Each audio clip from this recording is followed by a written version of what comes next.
Oke. Pada tanggal 14 Oktober itu ada beban gaji terhadap kas. Karena ini beban kedua yang muncul, itu beban kedua dari habis beban iklan, jadi disebutnya itu beban gaji. Jadi kode akun itu 512. Nah, beban iklan kan 511, jadi beban gaji itu 512 gitu. Soalnya kenapa bisa beban gaji? Karena di soal membayar gaji resepsionis paruh waktu untuk 2 minggu. Nah, itu kenapa dibilang beban gaji, guys. Dengan nominal 750.123. Kita pakai sama dengan aja, kita giniin enter, selesai. Easy. 17 Oktober. Lanjut. Kas terhadap pendapatan honor. Kalau dari ini kas terhadap pendapatan honor udah jelas, guys. Berarti kita mendapatkan pendapatan gitu. Pendapatan yang kita terima dari sebuah jasa yang diberikan. Oke, lanjut dengan nominal 6.250.000. Oke, lanjut.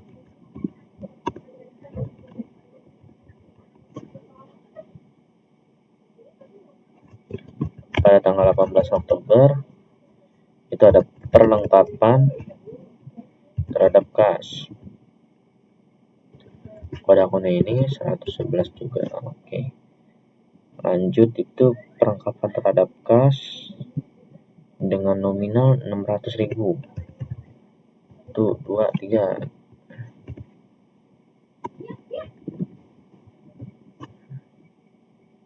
Lanjut ke tanggal 20 Oktober. Oh ya, kalau udah kelihatan perlengkapan terhadap kas, berarti dia membeli perlengkapan dengan secara tunai, nggak kredit gitu. Yang ketiga ada piutang usaha terhadap pendapatan honor.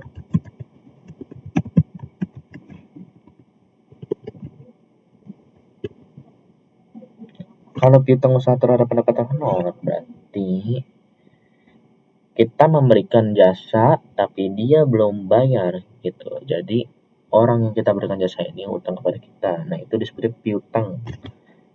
Nah, jadi misalnya nih, kan ini pada tanggal 20.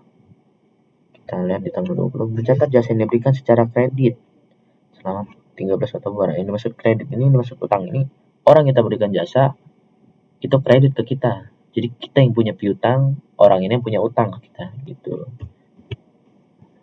Lanjut.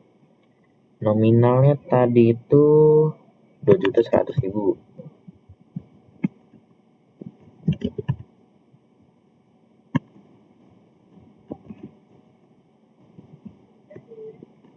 Lanjut ke tanggal 24 Oktober.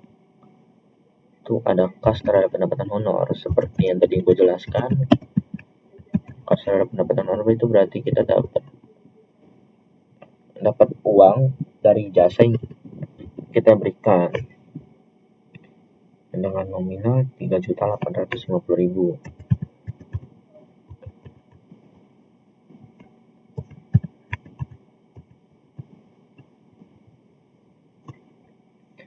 Lanjut ke tanggal 26 Oktober, itu ada kas terhadap piutang usaha.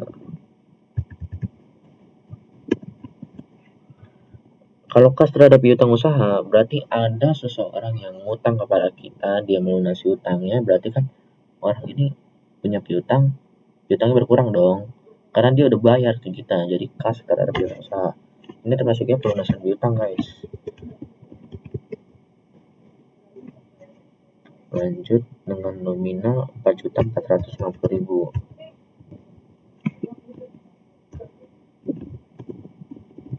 Lanjut ke tanggal 27, itu ada beban gaji terhadap kas. Kayak yang tadi gue jelasin, berarti kalau beban gaji terhadap kas itu kita membayar upah pegawai. Karena kalau kita mempekerjakan pegawai pasti kita beri upah kan. Nah, beban kita bertambah, kas kita berkurang, makanya beban gaji terhadap kas gitu. 750 itu 23. Oke. Lanjut ke tanggal 29 Oktober itu ada beban telepon terhadap kas. Nah, itu kode akunnya 513 111. Kenapa beban telepon 513? Karena tadi 511 itu ada beban iklan, 512 ada beban gaji, karena ini beban yang muncul ketiga, jadi kita sebut itu 513. Itu. Lanjut, beban telepon nominalnya 250.000. 1, 2, 3. Nah, pada tanggal 31 Oktober, beban listrik terhadap kas. Yang dimaksud beban listrik terhadap kas itu, kita membayar listrik, terus beban kita. Kalau kita bayar sesuatu, pasti ini kita berkurang dong kas kita.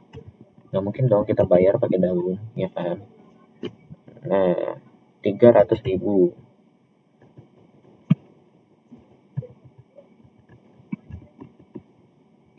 Lanjut ke soal berikutnya, 31 Oktober, kas terhadap pendapatan honor. Yang tadi gue jelasin, kayak biasa.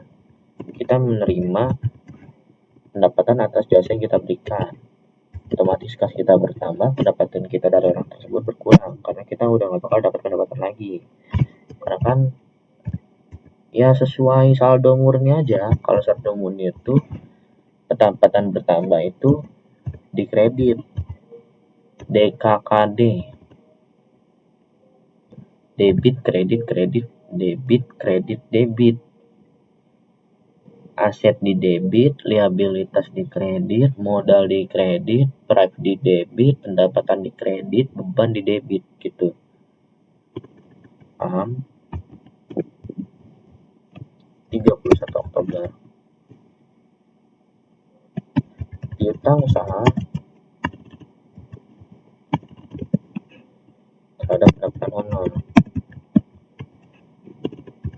Gue main cepet aja ya guys, nggak usah ngejelasin lagi karena kan sebelum-sebelumnya udah gue jelasin. Itu sebesar 1.500.000. Nah, lanjut price dana mutia. Kenapa kita sebutnya price? Jadi kalau di soal itu ada kata-kata pengambilan untuk pribadi, kepentingan pribadi, pengambilan untuk kepentingan pribadi, pengambilan pribadi, kepentingan pribadi, itu jatuhnya ke price guys. Seperti yang jelaskan tadi, saldo murni price itu di debit. Jadi kita tulisnya di debit. Nah, tuh. Jadi guys, langkah selanjutnya apa? Kita bakal kotakin dulu. Lanjut, ini kita kotakin all border. Nah, kita hias tipis-tipis. Oke, selesai. Lanjut, kita totalin dulu guys. Ini kita merge, kita tulis total, kita sum, kita deret ke atas. Nah, dari yang paling atas ini kita pencet shift, terus kita pencet tanda panah ke bawah sampai di price dana mutia. Kok nggak ada ya? Apa gue belum nambahin? Price dana mutia itu tadi berapa guys? 5 juta, sorry, gue belum nambahin.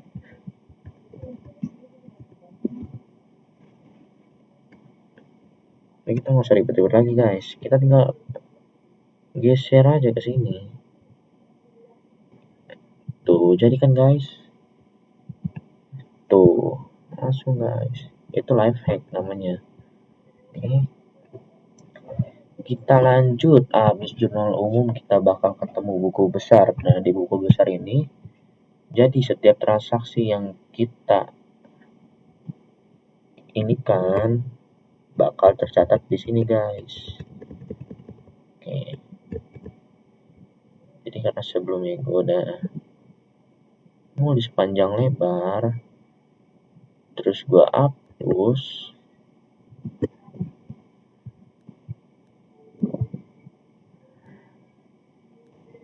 Oke, semoga masih ada guys.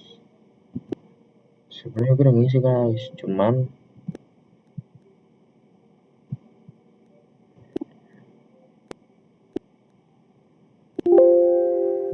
nah ini guys isian gue sebelumnya sama kan kayak yang tadi.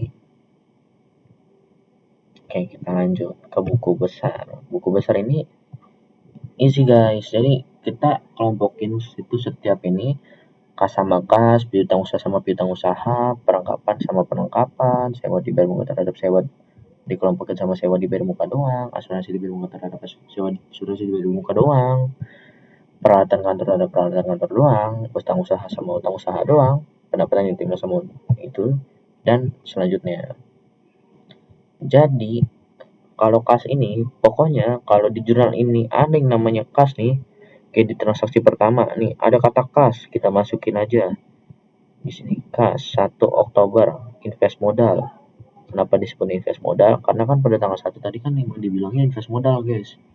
Dia menanamkan modal dalam bentuk kas piutang usaha, perlengkapan dan peralatan kantor. Invest modal sebesar 12.950.000 kita ikutin di sini guys, karena di sini debit. Di buku besarnya kita juga tulis debit gitu. Ini kita lanjutin aja sampai bawah. Kita lanjutin sewa dibayar muka nih. Tuh, sewa dibayar muka. Kenapa kita di sini tulis yang sewa dibayar muka? Karena kas di sini itu digunain buat dia bayar sewa di muka gitu. Untuk 3 bulan ke depan tadi di soalnya guys ya. Kita ikutin aja tuh sampai ke bawah. Nah, yang gue maksud rep di sini nih. Ini nih ada PO nih nggak jelas kan. Nah, ini tuh gunanya nanti buat di arus kas guys. P ini pendanaan, O ini operasional, P ini.